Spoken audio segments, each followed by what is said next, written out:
অচিরে আমার উম্মত এমন হয়ে যাবে যারা জেনাকে হালাল মনে করবে। আমরা নাকি জেনাকে হালাল মনে করব? কথা শুনতে খুব ভারী লাগে। ওই বাক্যটা আমি ছাত্র জীবনে বুঝতে পারতাম না। যেই বাক্য আল্লাহ রাসূল বলেছেন, এটা হারাজুন তাহারাজাল হেমারে, গাধা যেমন গাধীর সাথে মিলে লজ্জা বুঝে না, ষাঁড় যেমন গাভীর সাথে মিলে লজ্জা জানে না, মানুষ তেমন খোলা মাঠে জেনা করবে, লজ্জা বুঝবে না। এই কথা মুহাম্মদ সাল্লাল্লাহু আলাইহি সাল্লাম বলেন।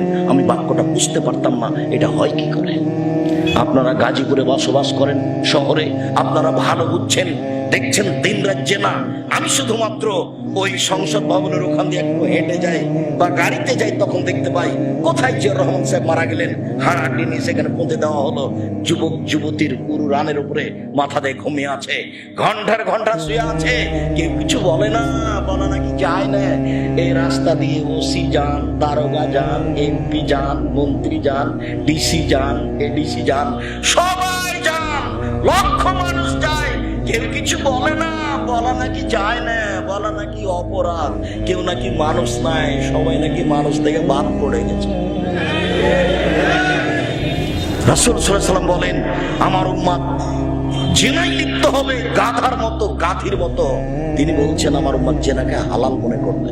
জেনা পাপের কাজ নয়। দুই, হারিরা, আমার উম্মত রেশমি কাপড়কে হালাল মনে করবে। দেখবেন বিছানায় মকমল জাতীয় চাদর আছে, এই চাদর রাখা যাবে না। তিন, আমার উম্মত বাদ্যযন্ত্রকে হালাল মনে করবে। সব মোবাইলে বাজনা বাজে, সব বাড়িতেই বাজনা বাজে, সব দোকানেই বাজনা বাজে, এ কথা মুহাম্মদ সাল্লাল্লাহু আলাইহি ওয়াসাল্লাম বলেন। খমুরা, আমার উম্মত নেশাদার দ্রব্য পান করাকে হালাল মনে করবে। আবু মুসা আশআরী রাদিয়াল্লাহু তাআলা আনহু বলেন, রাসূল সাল্লাল্লাহু আলাইহি ওয়াসাল্লাম বলেছেন, লা ইয়াশরাবুনা নাসু মিন উম্মতি ওয়া ইয়াশমুনা বিগাইরি ইসমিহা, আমার উম্মত নেশাদার দ্রব্য পান করবে, নাম দিবে অন্য। আমি বলেছি ঠান্ডা, পেপসি, আরসি, কোকা-কোলা, এগুলোই হচ্ছে সেটা যেটা আল্লাহ রাসূল বলেছেন। এই ছেলে, তুমি বলেছো যে সৌদি আরবের অমুক বলেছেন যে এগুলো নয়, আব্দুর রাহিম সাহেবটা ভুল বলছেন। এবার তুমি বের করো সেটা কোনটা। তুমি যদি বলো এটা হিরোইন, তো হিরোইন সবাই বলে মদ। তুমি যদি বলো এটা ইয়াবা মদ, এ কথা সবাই বলে। তুমি যদি বলো এটা ফেন্সিডিল, তো এটা সবাই বলে মদ। তাহলে মানুষ মদ বলবে না, অথচ সেটা মদ কিন্তু অন্য নামে খাবে। বের করো তো সেটা দেখি কি। আল্লাহ রাসূল বলেছেন আমার উম্মত মদ খাবে, নাম দিবে অন্য। এটা তোমাকে বের করাই লাগবে। তুমি একটা সচেতন ছেলে, গার্মেন্টসে কাজ করলে কি হবে? তোমার বুদ্ধি আছে, তুমি বের করো সেটা কোনটা। আমি বলছি সেটাই পেপসি, ঠান্ডা, আরসি, কোকা-কোলা। আমি কোনোদিন মুখে দিই না। তুমি তার ইতিহাস পড়ে দেখো, কে চালায়, কিভাবে হয়, কিভাবে তৈরি হয়, কে তৈরি করে, কারা তৈরি করে, ওর ভিত্তি গিয়ে দেখো কোথায় গিয়ে লাগে। বিবেচনা করো, আমার উপরে জোর করে চাপিয়ে দিও না। যদি এটা না হয় তাহলে তুমি বের করো সেটা কোনটা, যেটা আল্লাহ নবী বলেছেন। তাহলে কি তুমি বলতে চাচ্ছ যে আব্দুর রাজ্জাক সাহেব এরকম জিনিস বাংলাদেশে নেই? এটা সৌদি আরবে আছে। যদি সৌদি আরবে থাকে তাহলে সেটাই বের করো। কোনটা? সারা পৃথিবীতে এখন মানুষের হাতের মুঠাই। সেদিন কবি নজরুল ইসলাম বলেছিলেন, কিন্তু হাতের মুঠায় পৃথিবী আসবে, সেটা তার কবিতা। কিন্তু এখন মানুষ সেটাকে সত্যিকারে হাতের মুঠাই নিয়ে ঘুরছে। তুমি বের করো সেটা। তিনি বলছেন আমার উম্মত মদ খাবে, নাম দিব অন্য। এরপর একটা শোনো কত কঠিন। আল্লাহ রাসূল বলছেন, আমার উম্মতের নেতাদেরকে সম্মান করা হবে গায়িকা দিয়ে, বেটি ছেলে দিয়ে, মেয়েদেরকে দিয়ে, ছাত্রীদেরকে দিয়ে। এ কথা মুহাম্মদ সাল্লাল্লাহু আলাইহি সাল্লাম বলেন। হেডমাস্টারের হেডমাস্টারি চলে না বাদ্যযন্ত্র ছাড়া, স্কুল কলেজ চলে না বাদ্যযন্ত্র ছাড়া। মুহাম্মদ সাল্লাল্লাহু আলাইহি সাল্লাম 1450 বছর পূর্বে এভাবে বলছেন। এরপরে তার বিপদ নকল করছেন। বিপদ দেখেন, এদের উপরে ভূমিকম্প হবে, এরা হয়ে যাবে বানর, এরা হয়ে যাবে শোর, এরা হয়ে যাবে বানর, এরা হয়ে যাবে শুকুর, এরা হয়ে যাবে বানর, এরা হয়ে যাবে শুকুর। আমিও আলোচনার শেষের দিকে আসছি, আজকের জন্য লম্বা করব না। একটা হাদিস এক খেলে চেয়ে থাকবেন। এই হাদিস বলা হলে আরো দুই একটি কথা আছে। আনাস রাদিয়াল্লাহু তাআলা আনহু বলেন, রাসূল সাল্লাল্লাহু আলাইহি সাল্লাম বলেছেন, লা ইয়াকুনা ফি হাযিহিল কাশফুন, এই উম্মতের উপরে হবে ভূমিকম্প। মাসখুন, এই উম্মতের আকার আকৃতি পরিবর্তন হয়ে যাবে।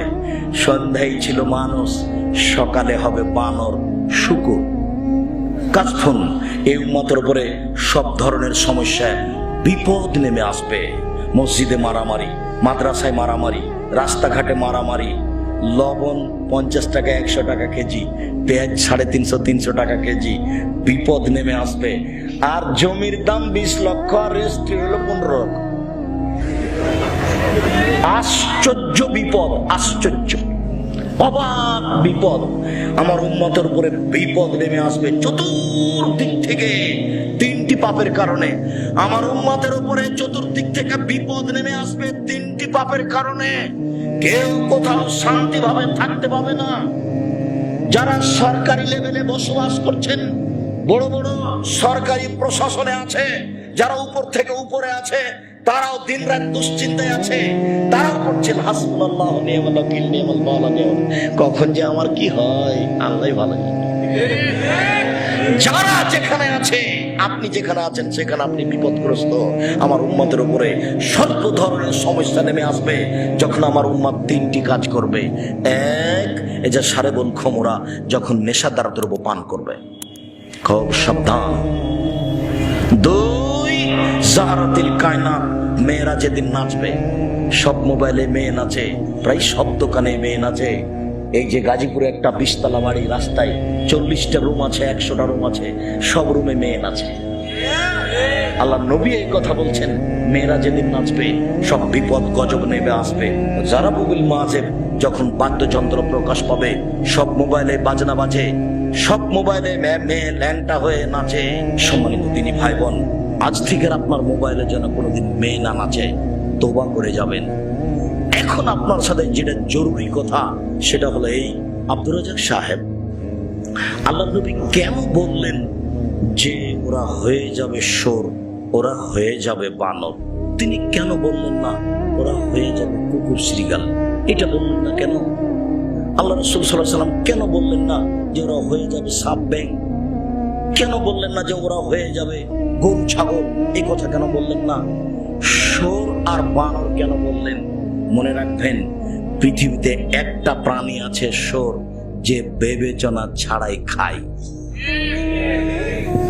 গরুর বিবেচনা আছে, গোবরের পাশে উঁচু ঘাস হয়েছে, গরুটাকে নিয়ে আসেন, খাবে না।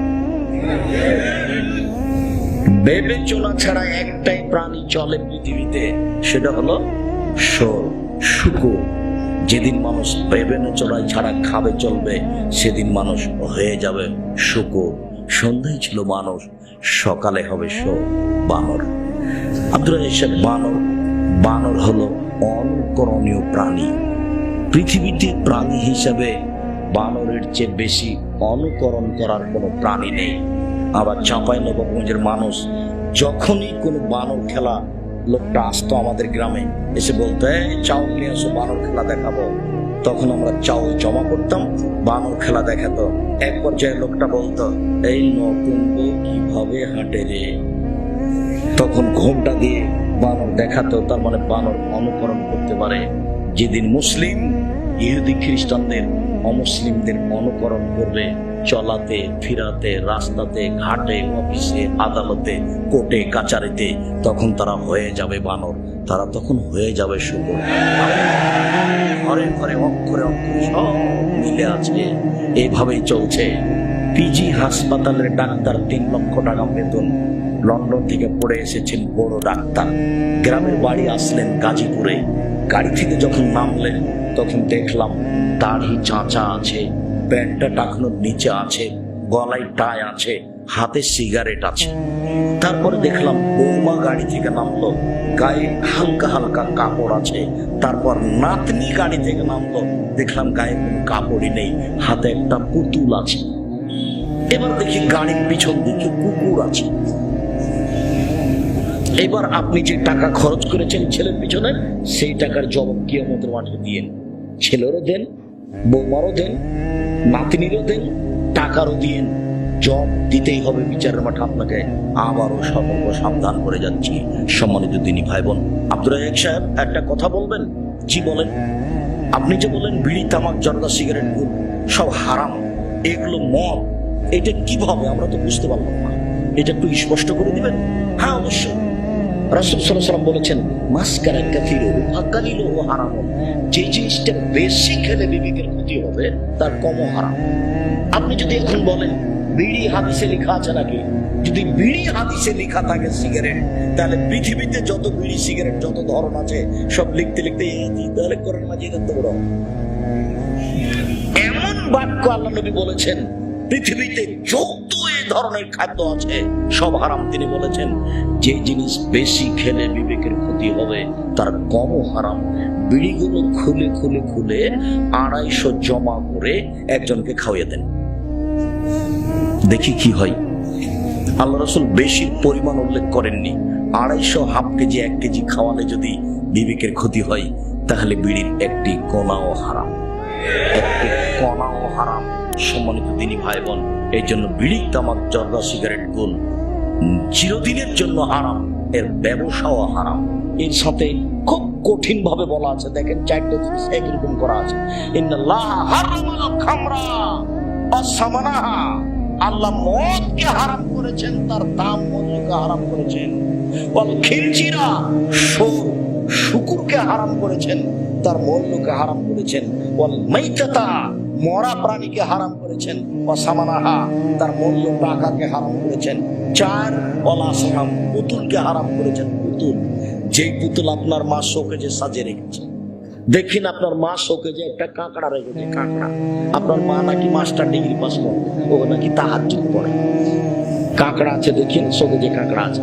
এই ছেলে, তুমি যদি আজকে কাঁকড়া বের না করে ভেঙে যদি না ফেলে তুমি মুনাফিক। আমি আমার বক্তব্যের সাথে তুমি মুনাফিকি করো,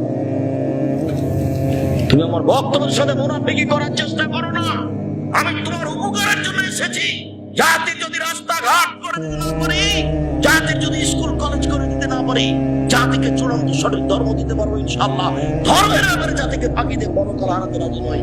বিড়ি, তামাক, জর্দা, সিগারেট, গুল, নেশাদার দ্রব্য সবই হারাম, এর ব্যবসা হারাম। পেপসি, ঠান্ডা, কোকোলাস সব কিছু হারাম, এর ব্যবসাও হারাম। বৈধ রুটি উপার্জন করার চেষ্টা করেন, পৃথিবী অনেক বড়। যদি না টিকতে পারি, চকলেট বিক্রি করে খাবো, হারামের কাছে যাবো না। তুমি সর্বশক্তিমান, তুমি সব কিছু করতে পারো, তোমাকে বিশ্বাস করি। ইন্নাকা আলা কুল্লি শাইইন কাদির, তুমি সবকিছু করতে পারো। তোমার উপরে বড় দাবি আশা রেখে আজকে বলছি, রাত গভীর হয়েছে, যারা মারা গেছে তুমি তাদের কবরের শাস্তি মাফ করো, যারা অসুস্থ তুমি তাদের আরোগ্য দান করো, যারা বেঁচে আছে তুমি তাদেরকে তোমার রাসূলের পদ্ধতি অনুযায়ী চলার তৌফিক দান করো।